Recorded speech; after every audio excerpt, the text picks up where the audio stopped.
Carbon capture and storage is vital to reach the climate goals. Carbon capture and storage is a dangerous distraction played by Yara to cover up the expansion of their fossil fuel use. Polluting industries are not phasing out oil, gas and coal, but instead looking towards the oceans to get rid of their CO2 waste.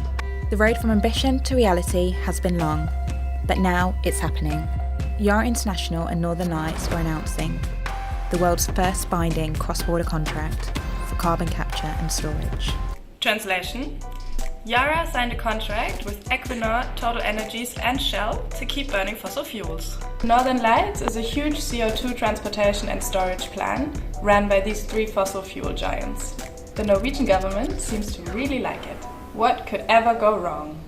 Yara's plant in Sluiskil is one of the world's largest mineral fertiliser plants. When they say mineral fertilizers, they are talking about fossil fertilizers made from fossil gas. Okay? Just to be clear.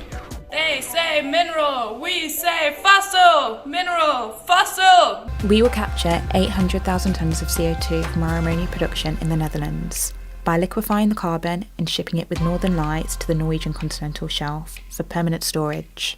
Basically, Yara is planning to continue emitting hundreds of thousands of tonnes of CO2.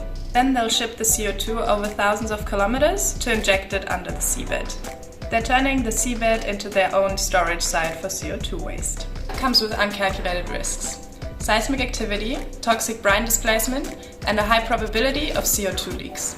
This represents a new threat to the world's oceans. Offshore CCS perpetuates the exploitation of our oceans that are already seriously harmed by the climate crisis and decades of gas and oil extractions.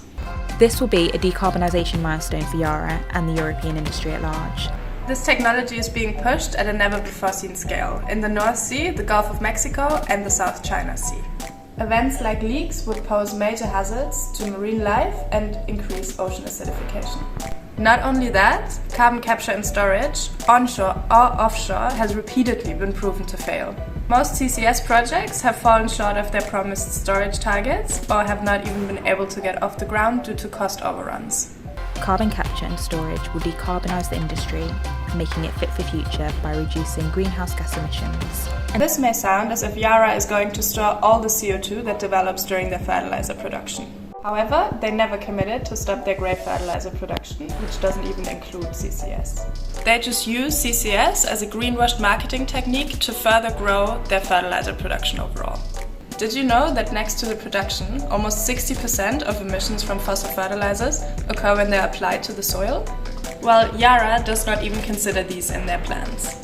They say mineral, we say fossil! Taking us one step closer to reaching the climate goals. The false promise of CCS keeps the fossil fuel industry running and provides cover for continued oil and gas expansion.